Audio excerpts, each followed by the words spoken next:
Hello and welcome to episode 13 of Under Fire. My name is Sam and I'm here with the chosen of Nurgle himself. Hello. It's Sam. Hello. How you doing? I'm very well, thank you. I'm tired, Good. but I'm well. Well, not feeling diseased, not No feeling diseased. No. infected. Just fatigued. Fatigued. From painting. Not miniatures. Not Warhammer. No. Obviously not Obviously miniatures. not. No. I've been painting walls. It's been It all counts. very fun. Getting that brush technique down. I told you not to use the fine detail brush, but It's taken a long time. No, I'm good. This episode is the carry on from last episode where we did a sort of initial first impressions of the Death Guard Codex, which I think it's fair to say was a positive one. Mm-hmm. We're going to take a deeper dive now. We've had a couple of weeks to really get into the meat, shall we say? The rotted meat. The rotted meat of what I think is one of the best codexes to have come out in a very long time. Yes. So we're going to talk about some combos. Yeah. We'll start with some deeper thoughts on what we have. Yeah. And then we'll talk about some combos and fun little things that you found in your deep studies of Grandfather's Tome. Yep. And then we'll do a bit on how you go about beating these hideous things. Impossible. Because it feels that way when you initially look at the rules, particularly for the Primarch. Yeah. And there's certainly a attitude at the minute of these guys are broken. I don't think they are actually broken. No, there's a lot of holes. There's a lot of. I mean, that's just in the armor. There is a lot of ways to kill them, and stop them. So it's just like you said. It's one of the best codexes I think for a very long time in the balance of. Yes, they can dish out some damage. They can take some damage, but they're not invincible, and there is chinks in the armor. Yeah, definitely. And I think like you, I mean, I know you've done some you've done some ways of sort of beating them. There is ways. There's which is right. They should be. They shouldn't. Nothing should be too hard to actually overcome. Yeah. We'll get sort of straight into the deeper thoughts. So I'll go in with a little bit of what I was thinking. The key thing for me with the Codex that I think above all things is internally the balance is fantastic. Yep. There isn't really a bad option in the Codex as I can see. No. I would there isn't another unit where you look at it and go, well, that's an auto include. No, obviously, you're going to put Plague Marines in, but that's just the nature of it, I agree. There's a couple that would swing a little bit more to sort of not auto include, but you're going to see a lot of them in army lists. But yeah, it's nicely balanced. It is nicely balanced, I think. And it I don't know if you feel the same, but whenever I've seen a unit that maybe hasn't performed as well on paper, you then see a stratagem and you think, oh, actually, coupled with something, with that, yeah, you've got something really quite special. It's the combos. That's what is so good. It is a combo codex. Yeah, and I think that's also the downfall in some ways. The downfall of your enemy, if they start to look at it and go, hang on, we take that out, then that doesn't work better. Then that starts to fall apart. Then that's what I mean, and that's where it is. Yeah, It's the taking the small pieces away, the buffing characters, which don't get me wrong, it's hard to take them away with certain things you can do. So it's just so beautifully put together that you can build your army in such a way that you have so many vulnerabilities, but they can't get to them unless they're in your lines, and then it's like you don't want to be in the lines because you're in the auras, and it's so nice the way they put it together. I think I think it's people so much more about. of a thinking man's army now, whereas in the past most Marine armies, at least at a casual level, have been run into the opponent and kill them. You're strong enough to hit, and you durable enough to take the hit back, so that you can't really go wrong. Definitely. Whereas now, I think definitely it looks like they're going to be more of a more complex thing, which is good. It's what I like to see. Definitely. I like to see decision making. Yeah. I like that as well. The negative side of it is, you take something away, then something, it doesn't fall apart as such, but it just becomes less effective at doing whatever task that you're doing with them. And I like that as well, because then that makes you as the Death Guard player think, well, yeah, I mean, you're going to learn lessons if you lose those sort of characters and those bits that do that. You're going to then realize very quickly, I need to change the way I do this or change the way I do that. And I think it will just this also will make people better at playing as well, like technically minded for playing with it, which is a good thing. It's a good thing. It's definitely a good thing, because I think something like Guild Ball or something like that, where you feel like you're playing a game of chess. Mm-hmm. I'd love to get that same feeling in a game of 40k, where you're really analysing the table in front of you, And I think codexes like this enable that sort of. Definitely.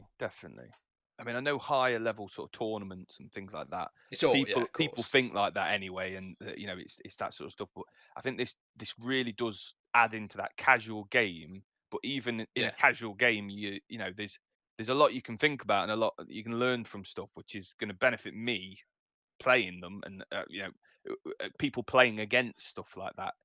A lot more to think about is just not a lot more to think about as in rules, but a lot more to think about in strategy is a good thing.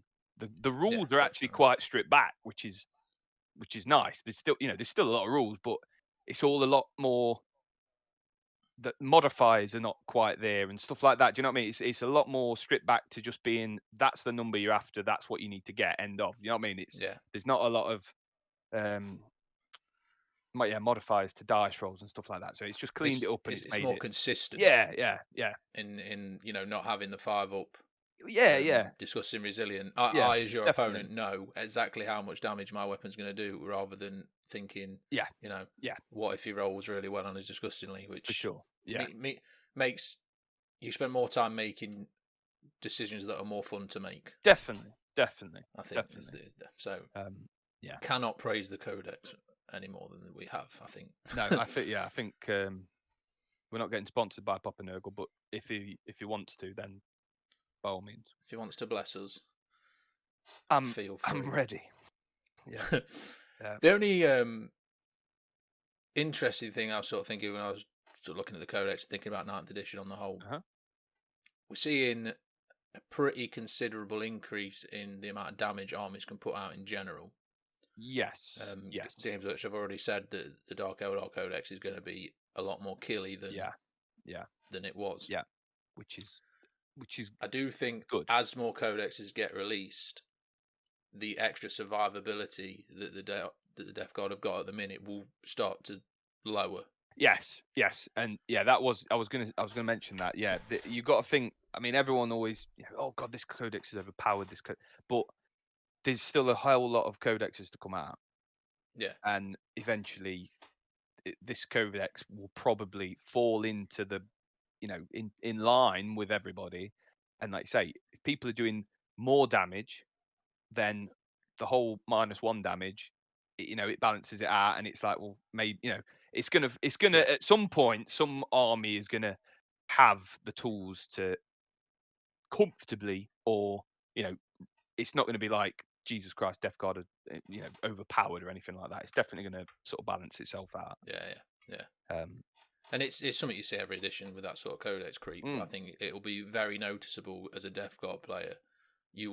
I think you'll 100% be able to tell the difference playing against an older codex and a new codex. Oh, definitely. Yeah. So definitely. I think it'd be interesting if we ever get to play. Before 10th edition. It'd be fantastic if we could. It would be interesting to see sort of a Death Guard versus a Space Marine codex, and see where they're at in that sort of, sort of regards. Being, Space Marines are still ridiculously powerful. It'd be a good basis for just chaos in general, as we haven't got the Chaos Codex or any other, the Thousand Sons or anything, to see what Space Marines were like against sort of Death Guard would be quite a nice little game to actually try. Yeah, definitely. But we can't. Comparison. But we can't. Yeah. Never mind. Anyway, yeah. Mortarion, just before we move on to the combos, everyone's sort of panicking about him and him being overpowered and broken, etc., etc. I think I'm going to be completely honest. Yeah. I don't think he's overpowered. No. I don't think he's broken, but I do think we'll see a 20 to 30 point increase on him. I've just got a feeling. Well, I mean, he's more expensive than he was before. So he's 490 points. Yeah, he's already gone up. I think pushing him above the 500 mark will have a effect, because if you're doing your army list, you might have made a 1500 point army list. Now you can have your 1500 points and then Mortarion to make a pretty nice even 2000. Pushing him over takes away that option. I could just see him doing it just to, but I don't think it needs it, personally. I don't think it needs it. It doesn't need to get any cheaper. No, not by any means. Clearly say that. I think he's in a good spot. He's a good. He should be good. He's a Primarch. He's expensive. He's as expensive as one of your more expensive knights, which is also going to be sort of, a quarter of your army or a third of your army. So it's. I don't know. The problem is with these sort of things. If you push them any higher, you're never going to play them in a Strike Force game, which is Strike Force is the 2000, isn't it? Which is your most common sort of thing. Is that sort of 1500 to 2000 sort of game? You make him much more expensive, and it's like I can't physically put him in. So I do think. If you're going to play him in anything less than a 1750, 2000 now, you're going to have a bad time. If it goes any higher, I don't see the need to make him any higher. He is quite high. Yes, he is an absolute monster, but he's not invincible. I don't know. It's one of them. See. I've just got a feeling. I've got a feeling that we're just going to see it. But we'll see. Maybe I'll be proven wrong. Yeah. Cool. Let's get into the beef of it. Yeah. The sirloin. You've been looking at some combos. Yes. So, which you've asked me specifically not to look at. So I am going to react to these. Yes. As an enemy of the Death Guard. Yes. How this is a fully natural. If I cry or anything like that, that's a completely natural reaction. I mean, some of them are better than others, and some of them are a bit of fun that you probably would never do. But it's sort of like one of them. If you did it and that all went off, my lord, it's good. It's good. Right. We should probably say before we go into this, you have a reputation. Yeah. In our group of planning combos that require the stars to align. God, yes. The planets to come into unison. Yes. Yeah. Yes, 1,000,000%. And you do pull them off, actually. Sometimes. So I mean, I've done that in all sort of games we've ever played, from card games to whatever. I've always seen something and I'm going, that works. If that does that, and this is here, and the sun is in the, it's one of them. And if it does pull off, it's hilarious and it's quality at the same time for me, not necessarily for everyone else. But right, shall I kick it off with a combo then? So kick it off. Basically, going on from what we were saying last week, that Terminators in general are fantastic. They have, they've been buffed speed and bits like that. Their armor doesn't make them slower now. It doesn't cut advances in half and all that sort of jazz. So Terminators across the board are all winners, really. But some combos for, say, the Blightlord Terminators and the Death Shroud, with some of the special, the support characters and relics and so forth, just make them so tasty. So, Death Shroud Terminators, basically, now they have their Scythe ability, so they can make 2 hits for each attack. They've had their attacks increased, so your champion has got 5 attacks. Right? You siphon with that in combat. That's 10 attacks from one dude, from one 50-point bloke. Right, that's just tasty anyway. So that's the scythe ability. Say you're going to go for that, and say you're fighting 30 orc boys, right? And you have these 5 Death Shroud Terminators, right? You go into combat with 30 orc boys. You could literally take that squad out in one round of combat. Okay. Yeah. So you +1 strength, so you'd be strength 5, -1, 1 damage. Plague weapon, but you're making 2 hits for each one. So you got 4 Death Shroud with 4 attacks each, so 8 attacks each. What's that? 8, 16, 24, 32 attacks. 32 attacks on just the normal Death Shroud Terminators. And then you add on your champion, 42 attacks, right? You then couple that with something like the Biologus Putrefier, right? His ability, because in the last Codex we had what was the spell? The Mortal Wound output one. I can't remember what it's called now in the old Codex. Blades of Putrefaction. That's the one. Right? Yeah. So they got rid of that. So no more plague weapons wounding on 6s and all that sort of stuff. But the Biologus Putrefier, he got a ability called Foul Infusion. So once per turn, you can basically bestow onto a unit, any Plague Company core unit, melee attacks that are plague weapons. On a wound roll of a 6, you do a mortal wound. So now you put that on your Death Shroud Terminators. That's 42 attacks, hitting on 2s.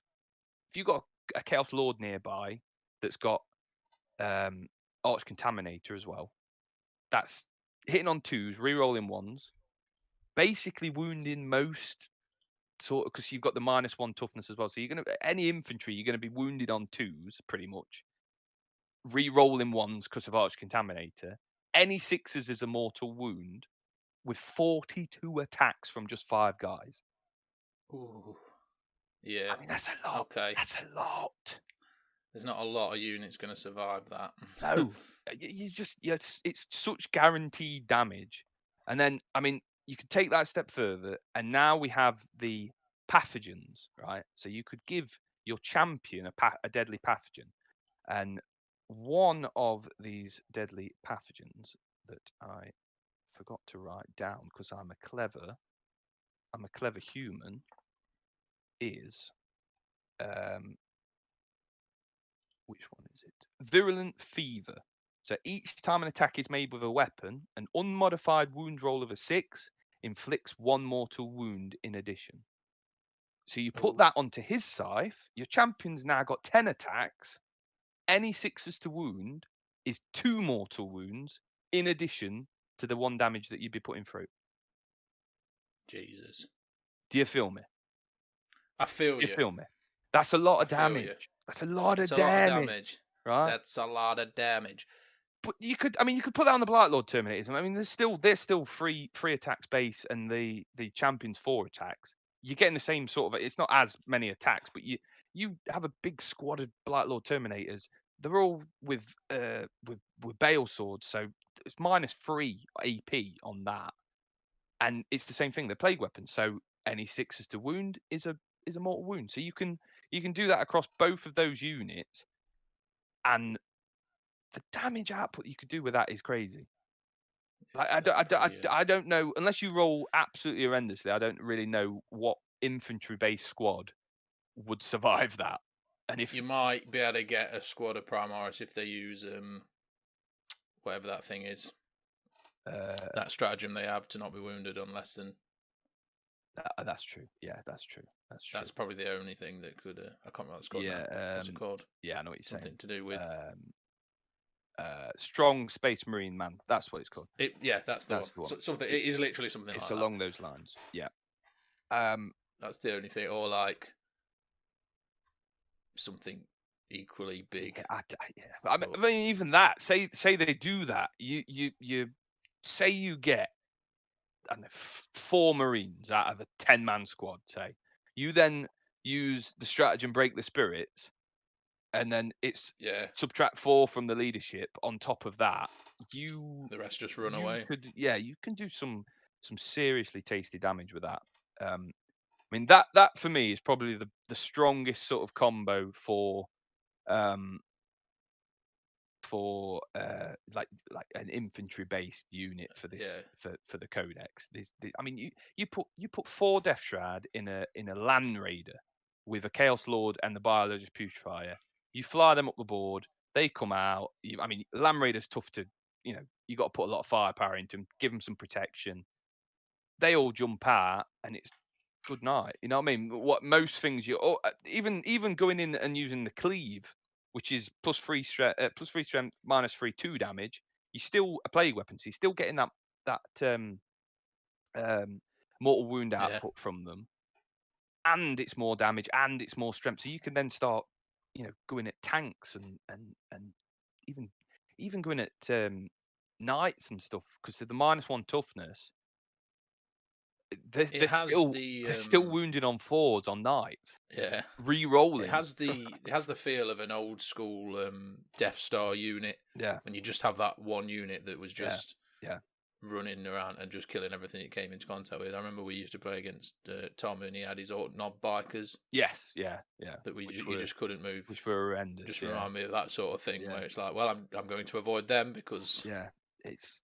I suppose the only downside to that combo is the Death Shroud. I don't have a particular amount of range, so you've literally just got to stay away. Well, you've got your Plague Spurt. Well, even that, you've got your Plague Spurt, which is now a 12-inch range on these pistols, which they're not strength 3, no AP, 1 damage, but there's stuff you can do to that to make it.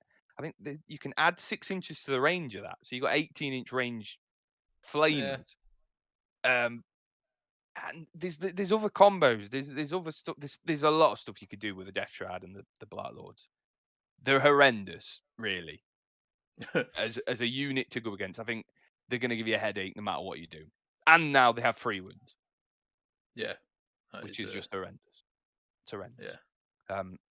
But yes, that's my sort of like first sort of like looking through combo wise. I think that's probably one of the best things you could do.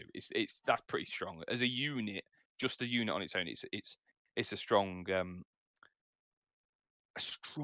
opener. Strong combo. Definitely. Do you want me to just carry on with some more, or have you go for it? Yeah. I've not quite lost the will yet, so okay. Continue. So let me. Should we name them? Should we name the combos? What should we call this one?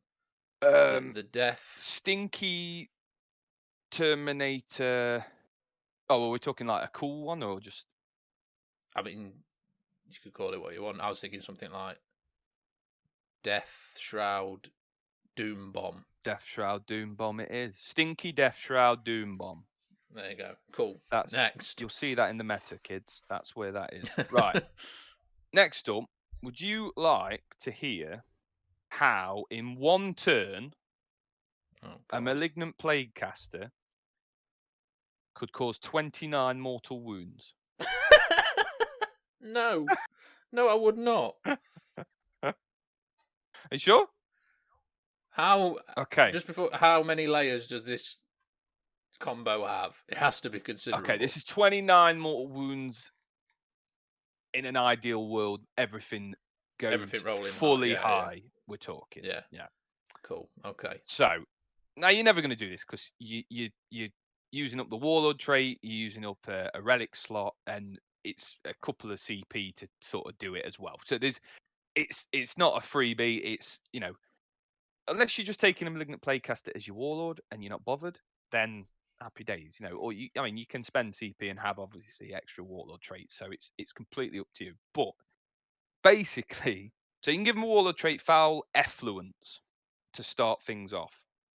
While the Warlord was in 6 inches of an enemy unit, at the end of your movement phase, roll a d6. On a 4+, they suffer a mortal wound. There's number 1. Yeah. Then what we have got is the pathogens. You can give him a pathogen called Unstable Sickness. So a lot of this is obviously it's better if you are. You have to be quite close to the enemy. So it's a get in there and throw this all out in sort of the movement phase, command phase. That's about it. And then in the assault phase, you do a few more. So basically, it would mean you would have to kill with your 4 attacks at least 3 people. Now, okay. if you did that, you would then roll a d6 for each model you've killed. On a 4+, you take another mortal wound. So there's another 3. Then you give him the from the Wretched Plague Company, you give him the relic, the Demon's Favor. So with this, the Malignant Plaguecasters have got that ability.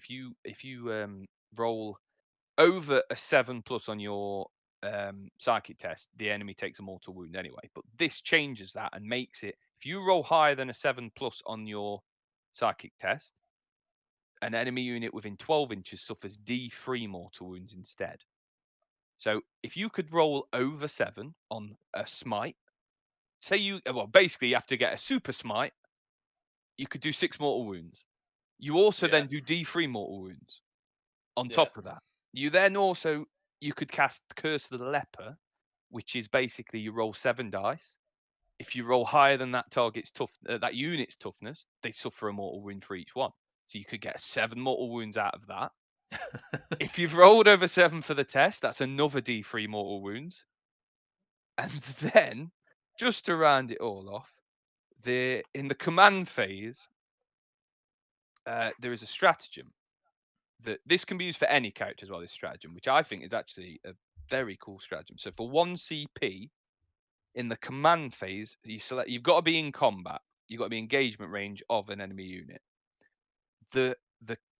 Whoever's doing this stratagem, so in this case, the Malignant Plaguecaster, would suffer a mortal wound. Fair enough. But on a 2+, the enemy unit suffers 2d3 mortal wounds. Jesus. So you can get another 6 There's on another top 6. of that. So all in all, 29 mortal wounds, 1 turn from a Malignant Plaguecaster as your father. You know what I'm saying?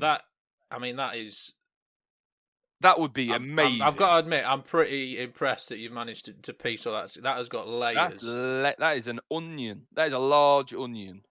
And I think if you ever pull that off and do the full 29 wounds to me, you just quit. I'll buy you dinner that very evening. Because I think if that happens to you, you've got no other choice but to just shake your opponent's hand and go, yeah, fair fucking play. In fact, hold the door. Not 29 mortal wounds. We're actually talking here about 32 mortal wounds. Right, so it's gone up. Because you can use the stratagem, release the toxins for 2 CP. Now we're talking a lot of CP here. We're talking... How many CP are we looking at? We're talking about sort of 4 CP as well on top of it. But because he's armed with a relic, you can roll a D6 for each enemy unit within 7 inches of that model. On a 2 to 5, the unit suffers 1 mortal wound. On a 6, they suffer D3 mortal wounds. So you could also do that for another. So that'd be 32 mortal wounds in 1 turn from a lovely little Malignant Plaguecaster. What's even more impressive about it is you can spread those mortal wounds out. It doesn't have to be on one target. This is against... I mean, so you can just... in fact, we're talking probably like 50 mortal wounds, actually, because there's a lot of multiple unit... These are like aura effects. So there's a couple that you could tag more than 1 unit. You could get so many mortal wounds out. Now, it's the amount of resources you're putting into that is ridiculous. It's not worth it. The Warlord trait ain't worth it. There's a lot of stuff that ain't worth it. The stratagem for the increased damage, so the D3 mortal wounds when you cast a psychic test, that's pretty cool. That's pretty good. Yeah. But apart from that, I wouldn't try it at home. I wouldn't try it in a tournament. No. But definitely if you pulled out, could you imagine the anger if you just sat there and did something like 50 mortal wounds from one blow? I don't know if I'd be angry. I don't know if I think I'd probably give you a round of applause. I think it would have to be. 5 power level Malignant Plaguecaster. Yeah. I mean, he's basically on death's door after he's done it as well, which is kind of cool. He's sort of like ripping his entries out. His load. He's proper. He's took one for the team and gone for it. But I thought you'd enjoy that one. Cool. I do enjoy that one. I think we have to call that one Malignant Madness. Malignant Madness. I like it. Well, these have been heavy, aren't they? They're in depth. It gets a lot better now. It gets a lot more palatable. So basically now it's sort of apart from this one, I'll just say, but the rest of them are sort of just combos that you could do, but it's just like a relic with a Warlord trait. You put that in a certain situations. It can be there's a lot of options for the situations, and it will just be a cool little combo. These are more what you will probably use and probably see. The Malignant Plaguecaster was just wildness, right? So the Miasmic Malignifier, the new piece of terrain. Now initially we weren't too keen on the model itself. And it has flaws. It's easy-ish to be destroyed. It's it's whatever. But at the end of the day, if they're shooting that, it's only 85 points or 75 points, something like that. 75, 85 points. Happy days, because they're wasting the resources on something that isn't too expensive. But what you can do with that is you could couple this with Mortarion as well. This is another thing you could do. So basically, the Miasmic Malignifier. I can't talk, Sam. The Miasmic. I blame Games Workshop for this, but there's so many putrefy sort of words in my mind because I've been reading through this book. I can't. Anyway, that piece of terrain, that's what we're calling it, has already got the max aura for its contagion range. Yeah.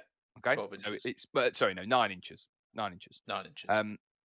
Which you can buff up to 12 inches because you can target it with the psychic power Gift of Contagion as well. So you could make that thing 12 inches, and it's a big piece of terrain by the looks of it. It's not a small thing. You could get a very large area of the board sort of covered by its contagion range. So that's a -1 leadership. -1 leadership. Toughness. -1 toughness, yeah. There is a stratagem, which at first I thought, all right, that's cool. When you actually think about it, there's one called Flash Outbreak, which basically everybody's got the Gift of Contagion to do the -1 toughness, but your Warlord can have another contagion. The Flash Outbreak, basically, you can choose another model, and they can also have the other, so the contagion that your Warlord has.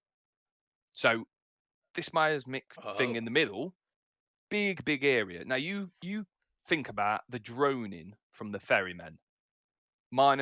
So half movement, half people's movement if you're in its aura.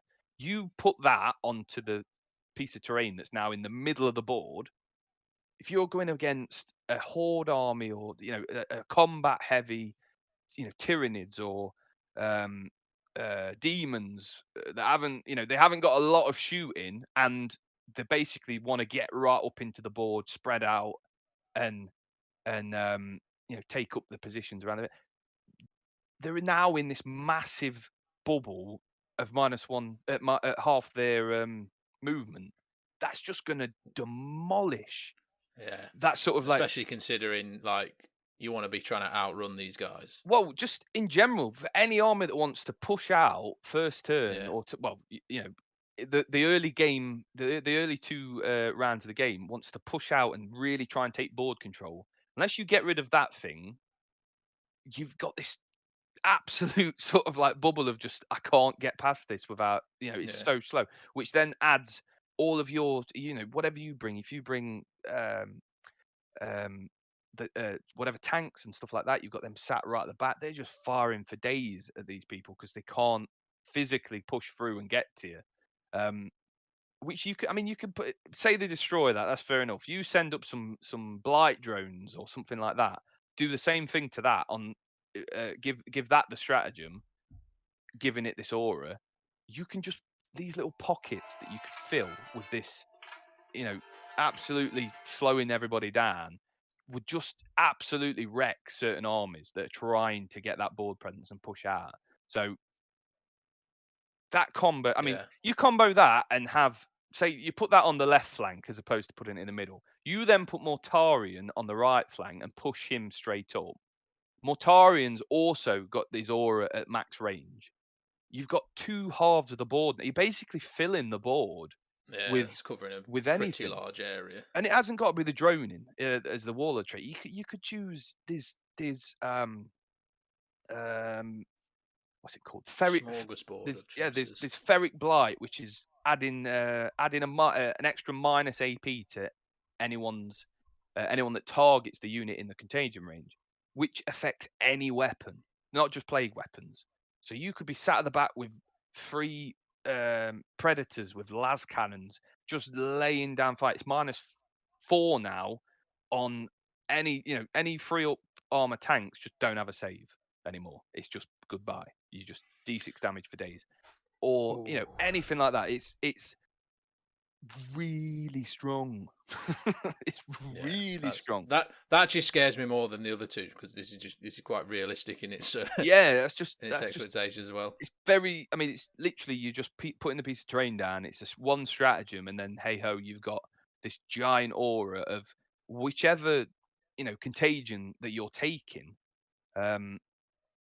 which I just think's really that's quite it's horrible, but it's fun. I like it. I like the idea of it. This piece of terrain just puffing out smoke and fogs and all matter of horrible stuff. Really, really good, really, really strong. And I think you probably will see. I don't know if you'd see it in tournaments as such, because it's very easy to destroy it. I say it's very easy. You're still gonna have to put some effort into killing it. There's ways of protecting it and stuff like that, but you've got to take that out before you start moving. And where does the shooting phase come? It comes after the movement. So if you've got that effect from like the droning or something like that, they've got to move anyway. So they can't shoot at it before they move. You know what I'm saying? So something to think about for people if they are doing something like that, and especially if they're a combat heavy army, they ain't just gonna be able to wander up and hit it very quickly. So yeah, that's that. And what are we calling this one? The bear trap. The bear trap. The slow bear. No, the bear trap. We'll go with that. The bear trap. But yeah, very, very cool. Very, like you say, realistic thing that you could do that's actually quite powerful.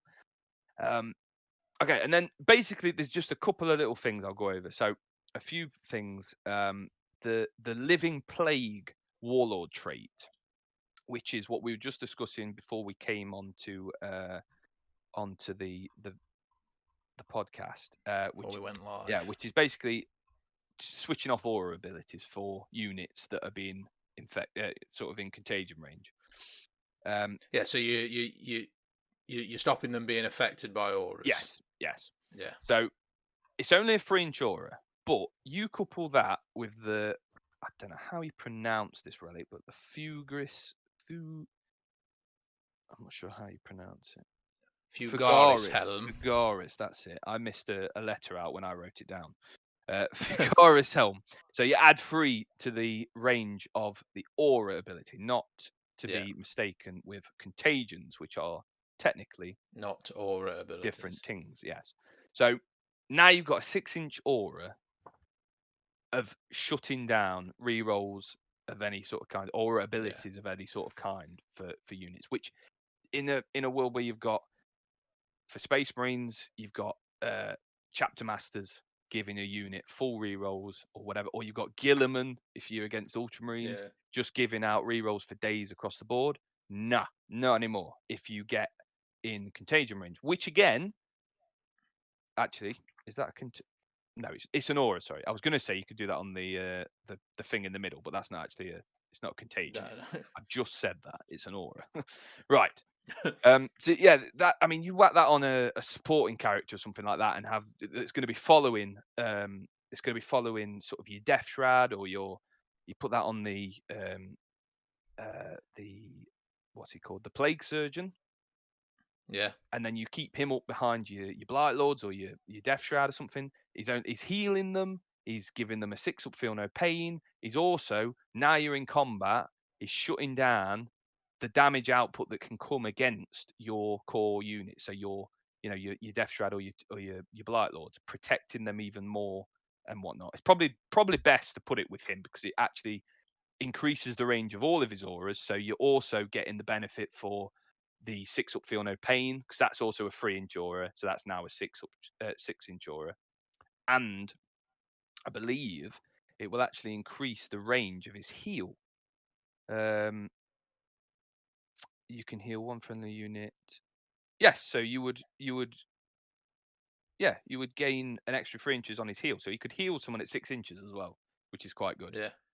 Pretty good. So just adds a load of reliability. That's it. And this is what I was saying to start with. These supporting characters, they've got sort of 4 or 5 really good supporting characters, which you kind of want them all. You just want to have them all in because they all do something. They all bring something really good to the table. But yeah, that's a nice little combo. That Warlord trait with Figara's helm, I think on a Plague Surgeon is probably the best thing. I mean, as well, you could do that on the Tallyman, say, as well, because that's giving you no, actually that won't make any no.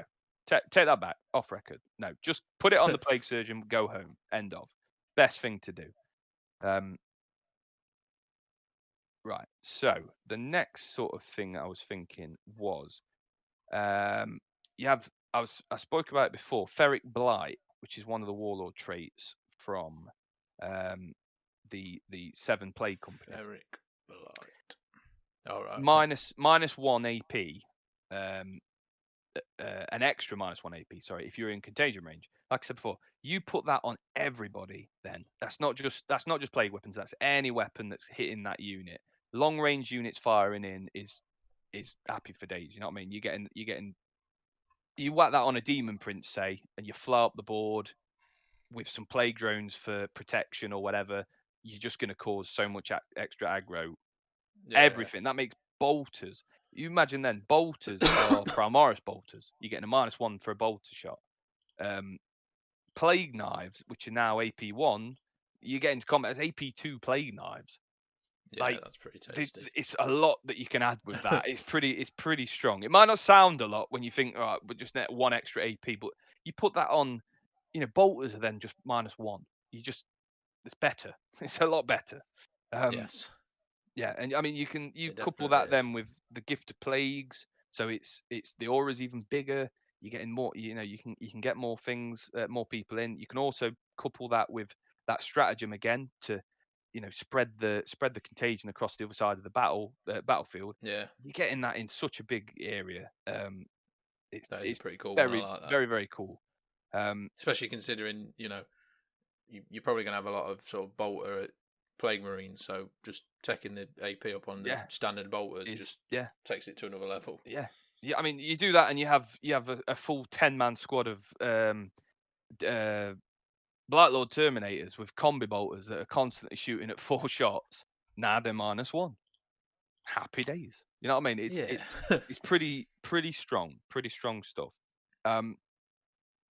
Right, and the last thing, again, I'm going back to Death Shroud, my favorite unit. I love Death Shroud Terminators. Sorry, I didn't actually realize they changed their bodyguard ability. So whereas before, I believe if you were 3 inches of some Death Shroud in your character, they can take sort of the hits for you or whatever. But now, as mortal wounds, was it? While you're within 3 inches of this unit, you're a character with less than 9 wounds, so you can't do it for Mortarion, which is fair. Enemy models. I mean, it's fair, but these guys are meant to be his bodyguards. Yeah, which is a bit weird, but weird. Yeah. But yeah, so now if you're within 3 inches of him, enemy models cannot target the character with ranged attacks. Right? It doesn't say whether the FAQ closest. It doesn't say the closest unit. So it literally just says if you're near them, 3 inches near them, you can't be targeted. You could be in front of them. Yeah, that's pretty cool. And you can't be targeted, which doesn't make sense, but I like it. It's something I hadn't noticed until I sort of properly went through them again and looked a bit more in depth. Which, I mean, yeah, there's so much stuff. I mean, that's all the things that I've sort of like jotted down in general, which I've sort of concentrated on the Terminators, but yeah, I think they are probably one of the better units in the Codex. They're one of those both sets of them, the Blight Lords and the Death Shroud. They're just sort of, if you're not running at least a unit of Blight Lords or something, you should now put them in, because they're such a tough unit to kill in general anyway. Takes a lot, and they can dish out so much damage with some of them combos that I was on about. You can dish out so much damage. They have to be dealt with, and that's when it's that beautiful thing where you can put Mortarion in and a load of Blight Lord Terminators or Death Shroud. They've got to make a decision, because when one of them gets to you, you're gonna have a bad day. I mean, that Death Shroud combo I said at the start, you can comfortably do that combo and have Mortarion in the same list and fill it out with everything else you need to put in there to deal with the enemy. I mean, what would you choose to? What would you focus in that? I don't know. I really don't. You've got Mortarion coming at you, or you've got a Land Raider with that combo I said at the start. I don't know what I'd do. I would avoid both of them and try and somehow just win on the objectives. Would be my only option. It's just, yeah, there's some horrible things you can do. But yes, I have waffled for a long time, and that is sort of the few combos that I looked at and thought about. I think that's just a portion of what you could do. There's a lot of other stuff you could do in there. Definitely, we've scratched the surface of the but there's some tasty ones there. Yeah, just key things to take away. Some nice ones. The characters, the support characters are fantastic. Depending how you're building the list, they work well in different situations and different things. I think the worst bits of the Codex really are now the tanks and the demon engines. I'd even look at it, and when I'm looking at the sort of writing the list with them, I look at everything else, and then they're the last thing I just think, well, I've got points spare, I'll chuck something like that in, because they don't have as many benefits now. They don't have the rules that they used to have. They can't have any sort of disgusting and resilient like they did before, which was sort of a quirky little thing you could do with them. Fair enough, it would probably make them a bit too strong, but what we were saying also about like the Dark Eldar, them saying damage is going to increase, it's only going to get worse for the tanks, because now they haven't got that sort of not reliable, but that extra sort of bit of shrugging off damage or whatever. You can't physically do that to like the rhinos and the what they're called, defilers, land raiders, predators, all that sort of stuff. You haven't got that sort of as well now, so it's a tough one. It's a tough one, because I don't think the demon units are that good either. I'll be honest with you. Like the blight haulers, the plague burst crawlers, I can be on board with. They're quite strong still. They're pretty strong, but that's the only negative I'd say with the book is they've sort of flipped it a lot, and now sort of the tanks aren't actually that good. And you could viably take just sort of Blight Lord Terminators for days, Mortarion and stuff like that, and just have it as that. I don't mind it. It'd just be nice if they were not as strong as they have been, but just I'm just being picky. I'm being picky, but yeah, that's that. That's me. That's that. Beautiful. Well, that was hideous. Good.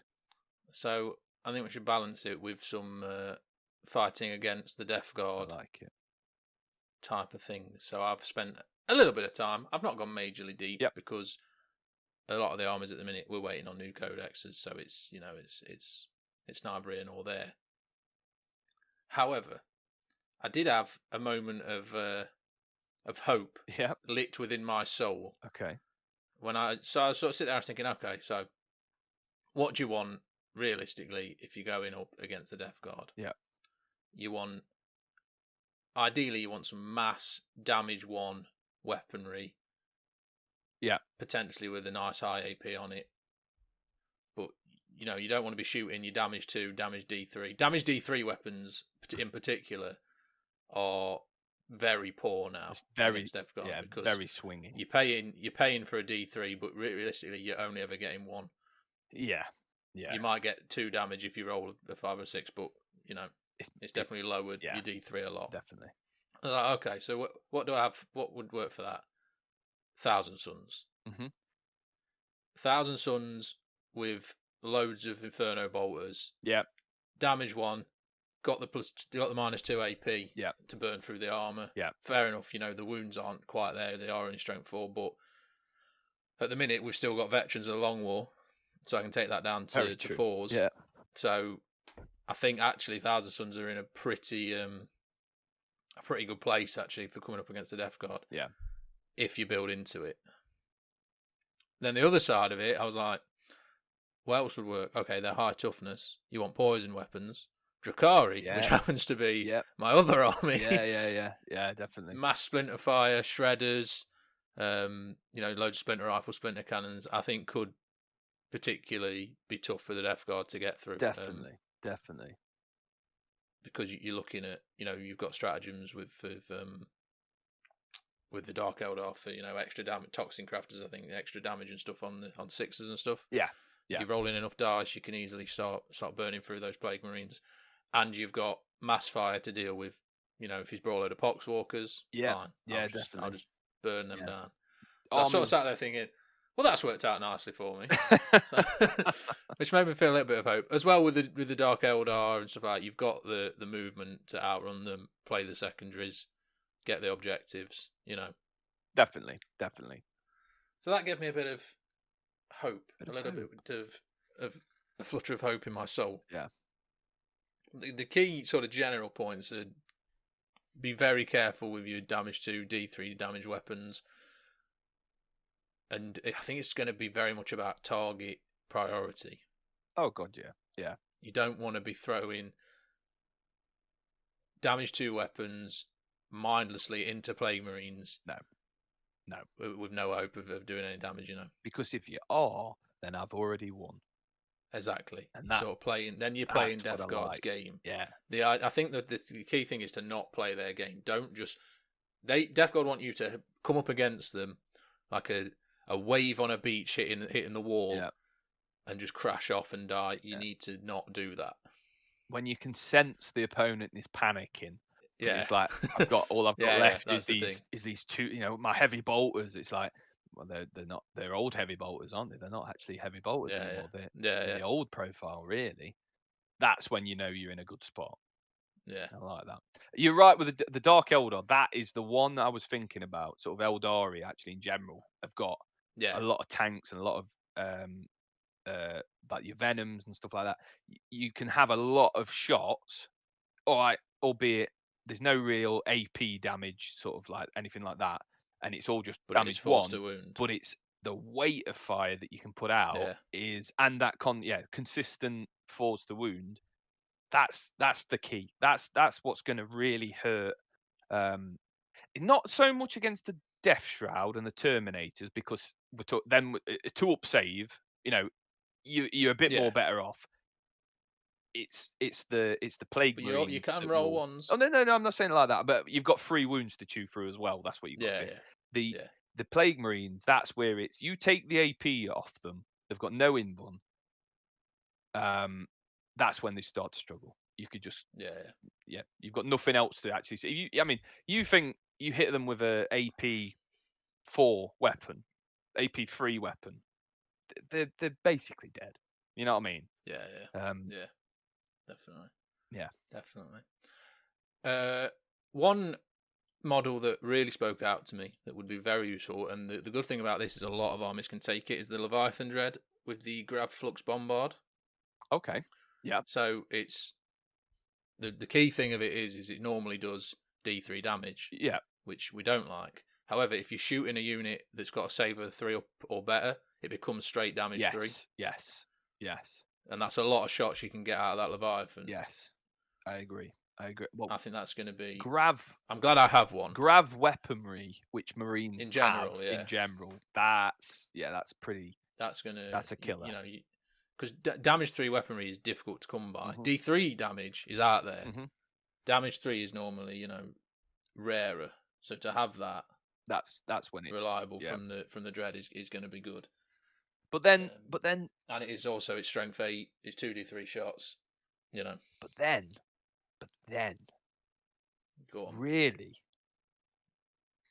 the Death Guard are winning in that situation as well, because what weapons you're putting that into Plague Marines. Kill the Marines, happy days. You've not put that strength 8 -3 damage into my tanks that are sitting at the back that have now blown up. You got to think about this edition. This edition, you want them Plague Marines because you want that obsec, or you're not going to win that game.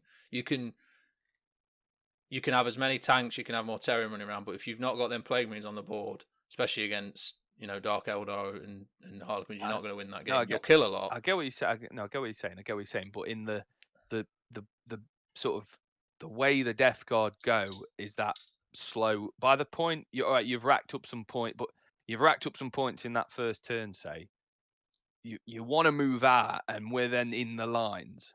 If you're concentrating that sort of fire on the Marines themselves, you've got Poxwalkers you could be flying about the place, which you don't want to be putting any of that sort of weaponry, especially into them.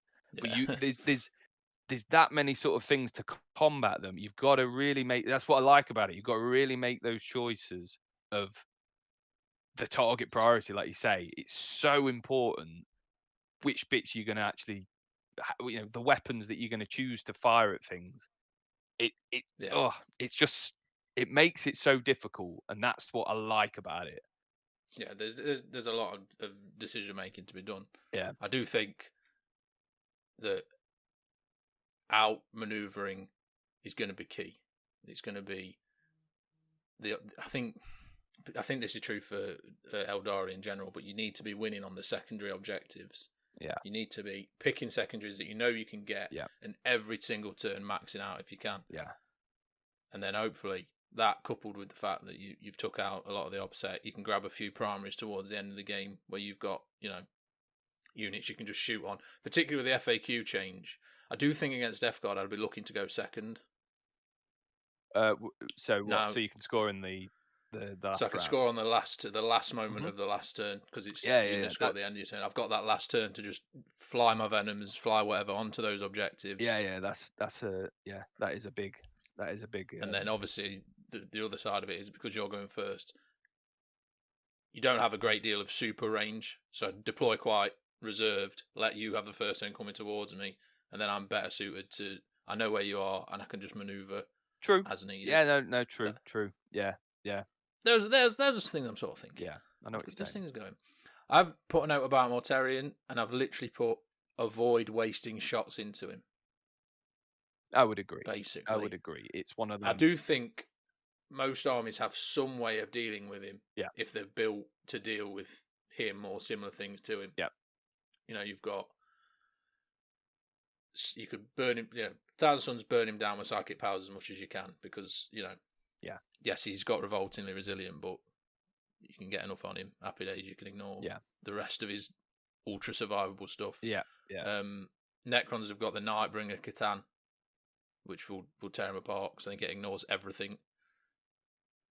Pretty sure you don't get any saves from it at all. Oh, takes away. All right, yeah. The Nightbringer. There's definitely ways of killing him. Yeah, I think every army has to deal with them in their own way, and has to, if he's one of those. It's a bit like a knight. You almost want to be in that situation where your opponent has been nice enough to let you know, I'm bringing Mortarion for this game. In a casual game, make sure you've got something to handle him, or we're not going to have a fun game. In tournaments, you should be building for that anyway, and they will be building for that, because whatever can take out a knight is going to have a decent chance against Mortarion. So, but I do feel good. I think they're going to be fun games. Oh God, yeah. That's what I'm saying. It's win or lose. The idea of now the Codex, you've got to think so much, which is just, it's good. You've got to you've got to come in with a plan and know you need a backup plan. Like there's a lot of things that the enemy needs to think about when you're playing them. And I don't think there's been a codex where you've got to think like that. There's so much you've got to think about that, and it could go pear-shaped really quickly for both sides of it, depending what you lose and what you don't lose. But just I love that now that you having to think so much about it. The fact that you've thought of some of these things and these ideas, and that's just if that works in you could roll badly. You know what I mean? It's one. I don't know. There's a lot of them sort of things where you're thinking about it, and it comes down to I mean, obviously it's a game of luck, really. You're rolling dice, but the fact you have to think sort of. I have to include these sort of things now. It's like when Knights came through in 8 properly. It's changed the game. The way it changed everything. You have to think about certain different things. I'm not saying it's meta changing-esque book because I don't think it is really. But just that extra level with that new mechanic of the contagions things to think about and stuff like that, adding that layer of something to think about, it's really, really good. I just can't wait to play. We need to play a game and try out all this crap that when we've had some games. We can do another episode and talk about like the last point on fighting them, and I think this is the biggest point, and it's I'm not breaking any incredible information here. This is pretty obvious stuff, but a hard and fast rule I would have: do not charge anything Plague Marine wise unless you know you can take it out without taking a backswing, because at that -1 toughness, even if they're just punching you with their hands, it's going to hurt, especially like Eldari, who are going to go down to toughness 2 when they're in combat with them.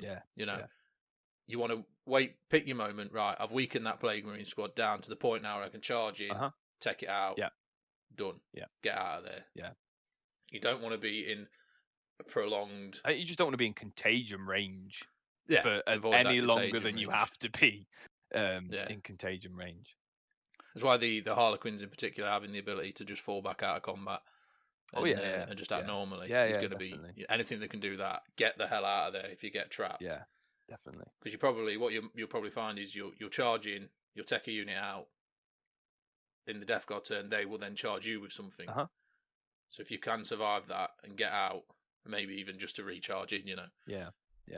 So, but it's good. It's good. I think every army has some way. I don't think there's any matchups where you like, if I end up against Death Guard, I'm screwed. No, I'd say I don't. I think everyone has. I don't think it's as bad as like some things I've read. People saying stuff's broken. There's certainly stuff that's very strong, but I think the only negative for some armies, it'd be a combat army. If you're a combat heavy army, you're going to have a worse time than you did the last edition fighting Death Guard. Yeah, that's basically it. But again, if you're clever about it, make sure you can take out them squads. Take your opportunities when you can. Because you think if you're playing, I know Blood Angels are really powerful in combat at the minute. Yeah. They should be able to go in and wipe out what they're in with. Yeah. So if you're clever about it, you cover yourself in terms of counter charges. You should, if you play smart, have a good time at least. Yeah. You're not going to feel like you're screwed from the start. That's really the key of it. Yes. Lovely. Yes. Anything else to add? On in general? No, I don't think so. I mean, there's, like I said, there's a lot more stuff in that book that you could do. And I just think it's good that if this is what the sort of, if we say we're taking this as a baseline for not only Chaos, but like all other books come in, I think it's something, there's some good stuff. I hope the stuff I've heard from things about the Dark Angels one, it sounds very good as well. Yes, definitely. So I just hope it's the same. I hope everything gets if everything got more damagey, games would be quicker. You'd be able to play more. You'd be able to and more enjoyable. Yeah, as long as like sort of. So I don't think everything in the book is a lot more damagey. There's some key things that have gone, well, that's damagey. That's now proper damagey. They haven't gone overboard with it. And I hope they don't sort of certain books they go overboard and just make everything a lot more damagey. Pick the right things to do. Don't, you know what I mean? It's sort of one of them. Got to balance it right. If they're balanced as well as I think this book is, then yeah, looking forward to a lot more books. Definitely. Cool. Let's take a break. I need a drink. Yes. There's a lot of a lot of chatting. And we'll come back and we'll do our Hobby Progress Instagram pick stuff. Lovely job. We'll be right back.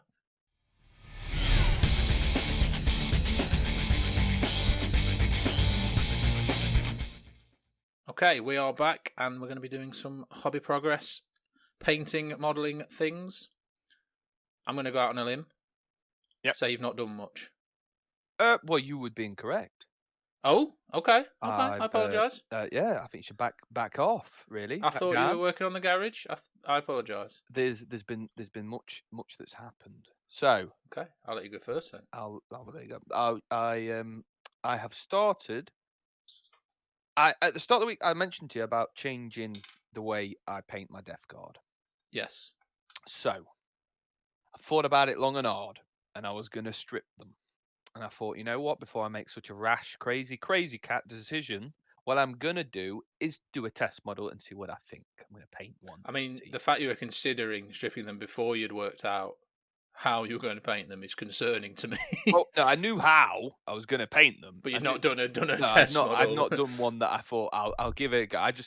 I knew what I wanted to do, and I'd wrote down the paints. I wrote it, and I wrote everything down. And I thought, I just go for it. I just thought it was in my head. I just thought I don't like how I paint them now. I don't like the sort of like the green. I wanted to go for that old school bone white green shoulder pads, the old school Legion sort of colours. So I did a test model, and I'm quite chuffed with it. Quite chuffed how it turned out. It looks nice. It looks good. And then I was so glad I hadn't stripped anything, because just something clicked, and I was like, you know what? No, I actually really do like how they are painted. And it was like, I was like so close from stripping things, and I just thought, no, I'm so glad I haven't done that now. I really like how I've painted this new one, this test model, but I know, and in doing so, I now know what it is I need to do to the green armor that will make me like what it is, sort of get me back into the thing, the sort of the flow of things with them. And I've started doing that basically. So it's just a repaint of certain things. Okay. There's a couple of units that I am stripping, and that is because, and I saw a while back on Instagram, people were saying about it, that the Agrax Earthshade and the Null and Oils, a couple of the washers that the shades and that GW do, people were getting quite a glossy finish. Yeah. They weren't actually, like, you know, usually it just sort of mats everything down on it, and it's pretty. There's no shine to it. You're getting this really weird shine on a couple of units and a couple of things. And I've tried a few things to sort of take the shine off. And as far with that, probably trying like a full matte varnish or something like that, which I might actually have a go at doing. There's a couple of models that I believe there was sort of like a bad batch of shades that came out that were basically gloss, and they shouldn't. Well, not gloss shades, but they were the normal ones, but they basically had a bit of gloss shade in them, so it kind of glossed everything up, which ain't right. So I've got some stuff I need to change with that sort of thing. And apart from that, that's the Death Guard. You know, I know what I need to do. I know what I want to do. So I've changed my thought process very quickly twice this week with Death Guard. So I'm happy that I didn't strip anything. And then I've actually been painting some more Guild Ball. I started painting, because I did start painting the butchers. I've started painting some of the butchers properly now. And some secret project stuff that I've been doing. I've undercoated a few extra bits from this little bit I did, and I've started work on those. So it's been busy, and it's been busy. My defiler, I've carried on work with my defiler. So I have had a couple of nights where I have sat and airbrushed and got the palette out, and did the band-aid and all that jazz. And apart from that, I've been doing the garage. Like, I don't know if I've explained that. Yeah, we said last episode. We say I'm turning the garage into a room. I used to be in there, and I came back in. Now you're going back out. Now I'm going back out again. But it's been a long day of painting walls. But it'll all be worth it. It'll all be worth it. They'll all be worth it. But yeah, that's me. That's me. It's been a more productive week than usual on the painting front, which has been nice. How about yourself? Not bad. I've done better. I have done better. I'll be honest with you. I've been a bit slow, but not bad. Mm-hmm. I finished a Harlequin Shadow Seer. Mm-hmm.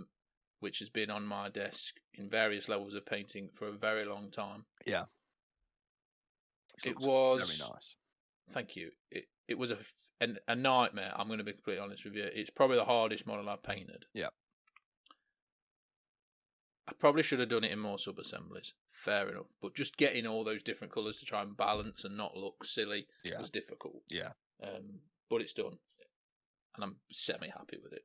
I think I mentioned to you, I really like the tassels remind me of a refresher. So the tassels saved it from getting stripped. Because I did the tassels. Yeah. And then I didn't like some of the other stuff I did. And I was like, if I strip it, I've got to do them tassels again. So I just worked with what I had. Fair dues. Because I liked how they came out. So yeah. I then I've done some more work on the Malifaux crew. I've been working on, finished some of those off this morning. I've got one more model to do in that. That's what's been taking up a lot of my time because I've just been trying to experiment with blending and stuff on them where I can. So I've just been painting one model at a time. Yeah.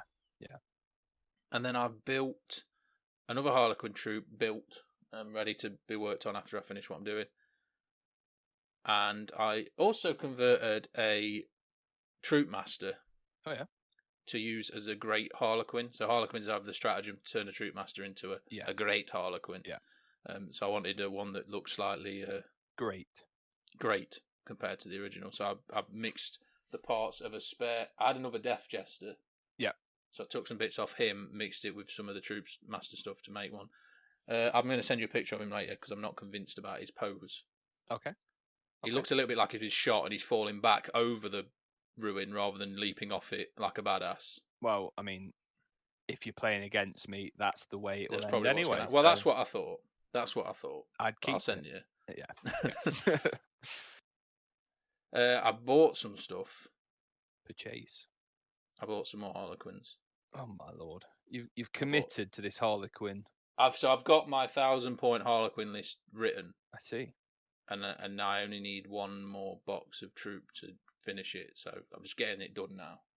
I will come out of this lockdown with 1,000 points of painted Harlequins. That's good. It's good going. That is my pledge. Yeah. So I picked up another transport and another box of the jet bikes. Bloody hell. Okay. Puts me in good stead. I like it. And I also bought some new paints. Oh. Let me tell you, I've always been a Vallejo man. I've always said, Vallejo, I'm Vallejo. No more, my friend. I've seen the light. Oh, okay. Monument Hobbies Pro Acryl paints. Right. Are my new favourite paints. Yeah. I've only, in fairness, I bought 4 just to try them out. I bought a magenta, ivory, dark grey blue, and a dark purple. But I've just fell in love with them. Fair enough. Nice way of nice smooth like butter. They come with a little shaker thing in the bottle already, which I really liked. I was like, yes. Yeah. So they're really satisfying when you shake them. Yeah. I'm convinced they put flow improver in the paint. Okay. Because you can almost paint straight from the bottle. Right. Pretty much. Okay. You could certainly airbrush them with just a few drops of water. Yeah. They're definitely sort of thinned out, and they're just creamy. It's difficult to explain how good paints are over conversation, but do get some. They sound nice. I'm probably going to. You can get the whole set for £70. probably. And I may just do it. Yeah. I may just buy the lot. And they've got a really cool cap on them. It's like a little, like sriracha hot sauce. Has that like twisty top. Yeah. It's got that sort of thing on it. Which is not great because then when you close it, a little blob of paint comes out the top. You've got to wipe off. But they're no worse than Games Workshop pots, so you forgive them. Sounds cool. Sounds very good. Well, that is it. Not so busy. My plan for going forward is just to finish just Harlequins, man. Harlequins. Yeah. Clowns. What about you? What's the plan? I mean, get the garage sorted. I've got a big move basically planned for next weekend, so I need to. I'm going to carry on. Man, because normal situation, I can come down and help you. It's just like no, I know. It's just a pain, isn't it? I mean, I've got everything done in there. I got obviously like the actual building work and that was done. I've done the electrics, which was a flipping nightmare. But that's done. Painting nearly done, and then we're there. We're floors down, lighting's up, everything's in there. I've got desks ready anyway that can just go back in, so I'm ready to go. I've been boxing things up as well this week. And one thing that I have forgot to mention, and this is a huge thing for me, just quickly, is I have also started putting. I bought some sort of tidy, like small box drawer things with loads of little, what they're called. You know what I mean? Loads of different individual little boxes in, like that you put screws in and stuff like that. Yeah, but I've labelled them, and I've got 2 of these huge boxes that I'm literally going through every piece I own. I have boxes and boxes of spare parts for everything that you can imagine. They're all going into labelled up proper boxes. Yeah.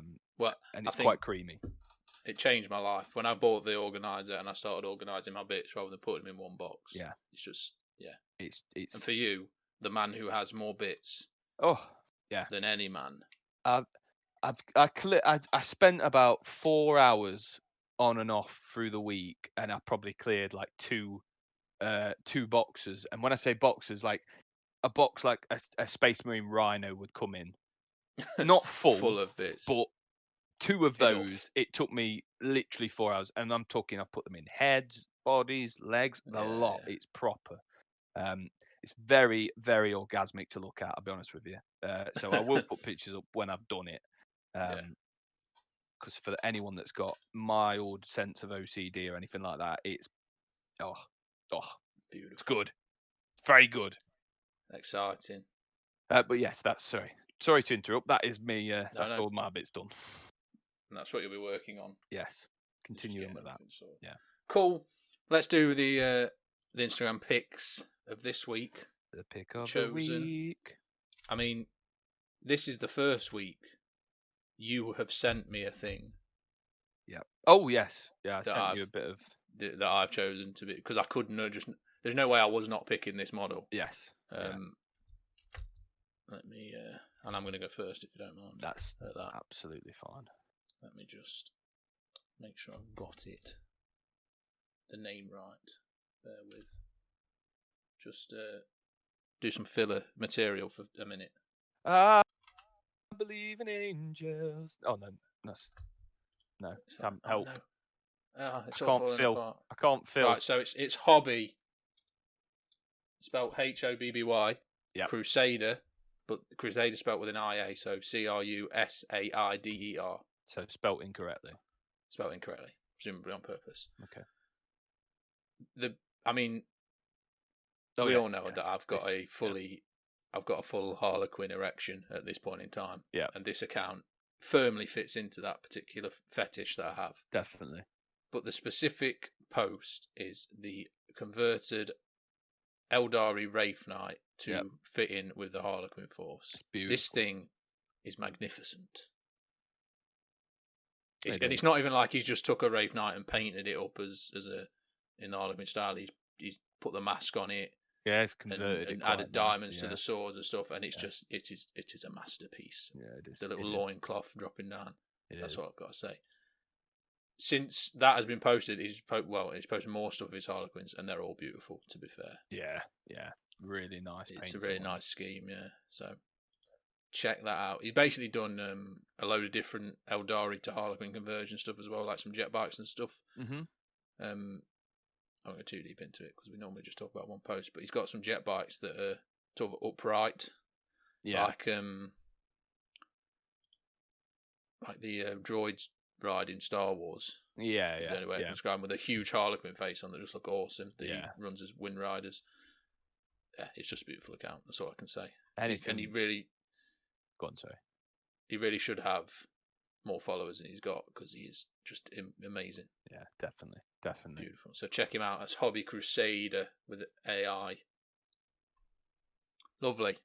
Right, what have you got for me? My pick of the week came from basically just one post that I saw, and it is from, what is it called? It's called Cosmonauta, Cosmonauta 40K, 40K. And Cosmonauta 40K, I've got it. It is the last. I mean, I've looked through his stuff. He's a very nice painter. He's got some real nice stuff that he's done. But his most recent post is of a space wolf that he has. He's basically done a picture of himself. He says that he's converted with green stuff. His green stuff on his glasses. It's just the coolest. Look how happy that space wolf is. I love it. His green stuff sunglasses onto him, essentially, and hair. Yeah, hair and sunglasses, and it just reminds me like Sons of Anarchy, sort of. If that was on a bike, that'd just be absolutely epic. But the guy's very, very, very nice painting as well. He's got some real nice stuff he's done. A lot of work in progress really sort of bits. There's not a lot like fully complete, but it's the stuff that's on there is quality. The space wolf with the sunglasses looks like he's presenting a documentary about orcs or something, and he's sort of leaning on it. My name's Johnny Knoxville. Yeah, this is Jackass 40K. That's the sort of feel I'm getting from it. Yeah, I like that. Yeah. That's pretty cool. But it's just really, really nice. Saw it earlier in the week. I just thought, it's got to be it. Sold. Cosmonauta 40K. Yeah. Lovely. Anything else to add? I hate you. Yeah, okay, that's fine. Is that? I mean, you tell me off air. You don't need to add it to the show as well. But... Sorry. Okay. Money joking. Just want lockdown to end now. I want to play some games. That's all I can add. Doing this podcast is not helping with that desire to. No. Do you know what I mean? Not at all. Not at all. Every time I do one of these episodes afterwards, I'm just like. But on the flip side of that, I hope it's helping anybody that is bored during lockdown to have a listen to, and it's killing an hour. We're fully expecting the listening numbers to take a sharp nosedive after lockdown.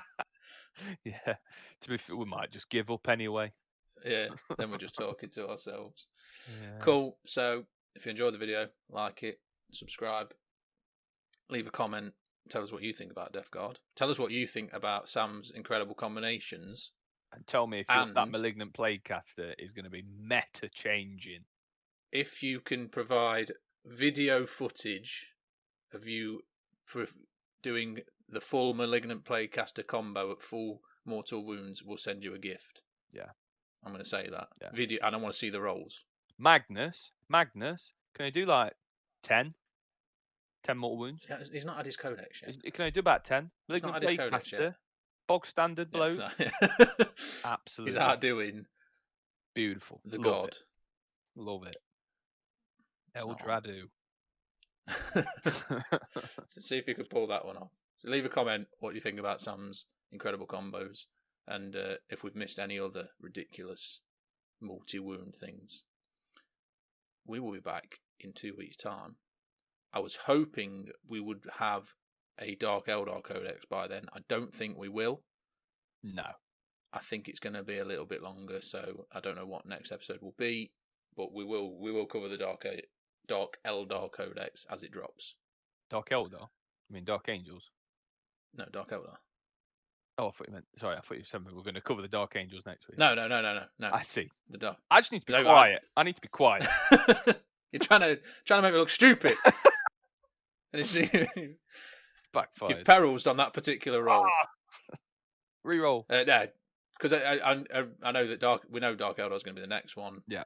I was certainly expecting it in February, but the previews haven't started yet, so it could be end of Feb, start of March. So, but we will be covering that definitely in the same style we've done this. So anyway, we'll see you in 2 weeks. Hope you enjoyed it. See you all soon. Bye.